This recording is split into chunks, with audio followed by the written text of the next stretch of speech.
If you've been struggling trying to figure out how to use your credit card in a way that will increase your credit score, force the credit card company to increase your credit limits, all while paying absolutely zero interest ever to the credit card companies, this video is for you.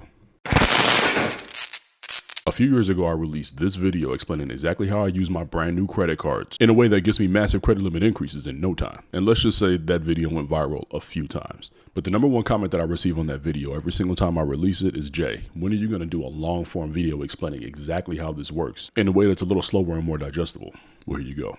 So what I'm going to do in this video is exactly like I did in that short video a few years ago. I'm going to give two different people the exact same scenario. They have the exact same amount of bills to pay every single month. They're going to get approved for the exact same amount of credit. The only difference that I'm going to show you is how a novice operates with a credit card versus how an expert operates with a brand new credit card. And the hope is by the end of this video, you understand some of the mistakes that have been hindering your credit for the past few years and how to fix them. The dope thing about credit is that as long as you don't have any late payments, you can pretty much manipulate your credit score at any point in time. All you need is the knowledge of how to do so. Now, in this model, the novice and the expert, you versus me, are going to both apply for a brand new credit card with a 620 credit score. Now, we're going to keep this model simple. So both of us are going to get approved for the exact same amount of money. You get $500, I get $500. Now, as a result of us applying and getting approved for a brand new credit line, both of our scores are going to drop a little bit. Every single time you apply for a credit card, your score is going to take a small hit. Every single time you get approved for a new line of credit, your score is going to take a small hit. Now, in this model, it's not exact, but I'm going to say that our scores both drop about 25 points from 620 to 595. So everything we do from here on out is crucial to how our credit will rebound as well as elevate in the future. Now, like I said, I'm going to give both people in this scenario the exact same situation. So we're both going to have about $2,000 in expenditures that can be paid via Visa and MasterCard, which means that both credit and debit are options for payment for everything that we do every month.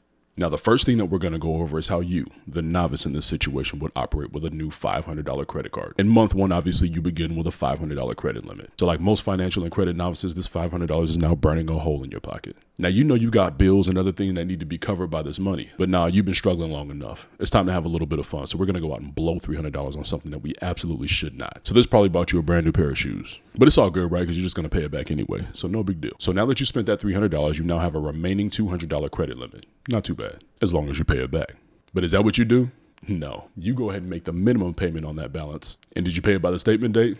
No, you paid it on the due date. So now, even though I'm not going to show it in this model to keep it simple, you are going to be accruing interest on the balance that you're carrying. So you've made your minimum $35 payment, which brings you back up to a credit limit of $235. Now, what we need to talk about right now is what happens to your credit score when you do this. Now, I already told you that we lost a few points when we applied and got approved for this credit card in the first place. So we don't have a lot of leeway when it comes to losing more points due to frivolous spending and improper payment habits. But let's take a look at exactly what this means in numbers. Now, with a statement balance of $300 out of your $500 credit limit, which means this is the money that the credit bureaus see that you owe to this credit card company, you're at a 60% utilization rate. You're far above the utilization rate where you begin to see a sharp decline in your credit score. Now, for those of you who have no idea what credit utilization ratio is, let me explain. Now, this number is generally expressed as a percentage. It represents the amount of money that you owe them versus the amount of credit that they've made available to you. I.e., in this situation right now, you have $300 that you owe them. They gave you $500.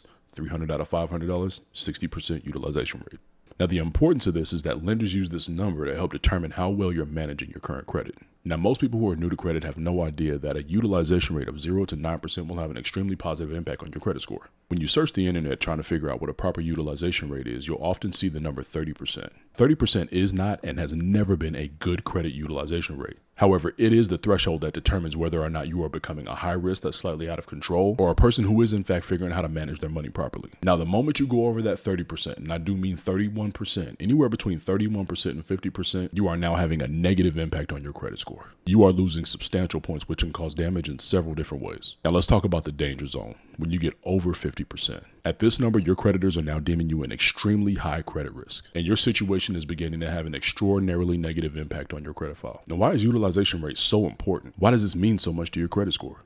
Well, you need to keep in mind that your utilization rate accounts for 30% of the 550 points that you can manipulate out of the 850 points of your total FICO score. And the FICO score is the most widely used scoring model in the credit industry. And just in case you're not very good at math like my wife, 30% of 550 points is 165 points. Letting your balances hover around 30%, upwards of 50% when you're talking about your utilization rate is not just detrimental to your credit score, it's absolutely debilitating. Now let's get back to our case study. After you made that minimum payment, you now begin the next month with an opening credit limit of $235. So what do? Do we calm down?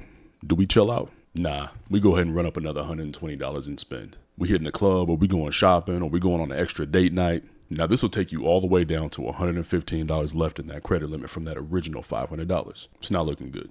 And of course, you're not going to go ahead and pay it off because you used the cash that was in your bank account to pay the bills that you normally have. So there's not a whole lot left to apply to this credit card. So we're going to go ahead and hit this with another minimum monthly payment. And this will bring our credit limit all the way back up to a whopping $150. Now we're only 2 months into having this card. What do you think the creditor that approved you for this $500 is thinking right now? Oh my God, what have we done?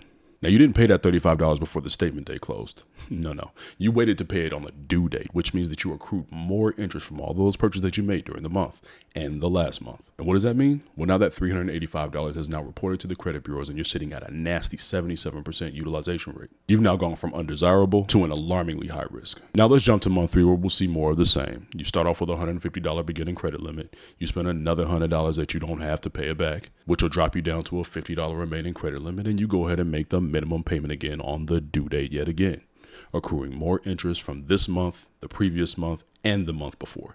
Now you're getting into that compound interest category where things are starting to get out of control. But any of you who have ever been in this scenario know exactly how nasty this can get once that interest really does start to kick in. And now we're full on in the debt cycle. It doesn't matter if the credit card is a $500 credit card, a $5,000 credit card, or a $50,000 credit card. Once you get into this part of the debt cycle and you don't have the money to catch up, that interest starts to eat you up. And not just that, because right now your credit score is continuing to plummet while you sit at an 83% utilization rate. You have allowed $415 out of the $500 credit limit that you got initially to report to the credit bureaus because you don't know how to pay it right. And the next month you go through the same thing, but now you're scared. Now you've reeled into spending. You realize you're almost out of money. You know you don't have enough money to pay it back, but you've also upped your lifestyle where you can't fully stop spending. There is no budget in place. There is no discipline. This person is now on the verge of a full-on collapse. A few more months of this and they'll see that they can't pay this back. And now the thoughts of just letting this damn credit card go are starting to creep in their minds. Now we're looking at a charge-off, which leads into a collection. This is exactly how it happens. Almost every time, invariably. I have private call after private call from people trying to figure out why their credit score is stagnant, why they can't seem to get a grip on things. And then I look at their credit file and I see this: $400 out of $500 used, making the minimum payments. $4,500 out of $5,000, $30,000 out of $50,000, making the minimum payments. It's literally only a matter of time before you raise the white flag. And now that we've established how a novice typically handles a brand new credit card, let's take a look at what I would do. Now, just like you, I begin with a $500 beginning credit limit. Now, the difference between me and you is, when you started off with that $500 credit limit, you went out and balled out and spent $300 on frivolous stuff. I'm going to immediately use that credit card to start paying the bills and take the place of the debit card that I used to pay them with. Why did I point out the debit card in this situation? It's because a professional credit card user knows the golden rule. You never use both the money from your credit card and the money from your bank account. This is how you get into debt. When you're depleting the bank account and you're also running up the balance on that credit card, eventually you don't have enough money to actually put into this credit card to pay it down. Now, when you stop using the money in the bank, you start running up the balance from the credit card. When that statement day comes and it comes time to pay the piper, you just take the money from here, knock this down over here. See, credit cards are not as dangerous as people like to make them seem. The lack of education of how to use the credit card and how to use your bank account properly in conjunction with that credit card is what's dangerous. You never, ever, ever run up a tab on a credit card and deplete your bank account at the same time. Never. Now, when I run up the balance on this credit card, it's going to send a red flag to this credit card company because, well, I only got $10 left on this credit limit. And it's month number 1. This is a problem. What I need to do next is make sure I inspire confidence from that credit card company by paying that entire balance down. And I'm not going to wait till the due date. I'm going to do it a few days later as soon as all of those purchases clear. This will bring me right back to my full credit limit of $500. And by the way, since I made that payment just a few days after I made those purchases, there's nothing to report to the credit bureaus yet. So my credit score is also safe. And there's no interest being accrued on any of those purchases I just made. Now, do I stop there? Nah, because I told you we got about $2,000 of expenditures that we need to run up every month. So since I have that available $500 credit limit back, and this is a revolving credit line, remember, credit cards are revolving credit lines. What revolving credit line means is as long as you have that money available, you can continue to use it. You use it, you pay it, it's available again to you. We're not going over to month 2. We're going over to week 2. Because we're going to continue to use this and use this and use this. And there's a reason we're going to get to it later. I got more bills, more expenditures, more fun I'm going to have. I'm going to use my credit card. I'm not going to use the money from my bank account. I'm not going to swipe my debit card. Because when it comes time to pay the piper and I spent that $4.90 and I got that $10 of remaining credit, the very next thing I need to make sure that I do a few days after those purchases clear, knock the whole thing down again. Once again, bringing back my $500 credit limit after that payment was made. And then I can do it over and over and over again. Now I'm going to continue this spending and payment pattern every single week for the next 6 months. I'm going to spend as much money on this credit card as I have to spend in my real life. I'm not going to increase my lifestyle. I'm not going to change up at all. Because guess what? That credit card money, as an expert, I know doesn't belong to me. Now I want to take a look at both scenarios side by side and exactly how they ended up at the end of a 6-month time period. You, the novice, spent a grand total of $625 with this creditor. You're continuing to carry a balance while you're paying compound interest on that balance. And you done ran up an 83% utilization rate, which has now tanked your credit score. Me, on the other hand, the expert, have spent a grand total of $11,760.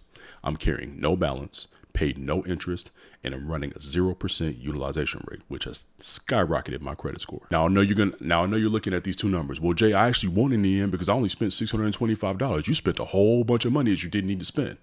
But let me remind you, in the very beginning, I told you that we had $2,000 a month of monthly expenditures that were going to be paid, whether it was through the bank account or through the credit card. If you do 2,000 times 6, that's $12,000.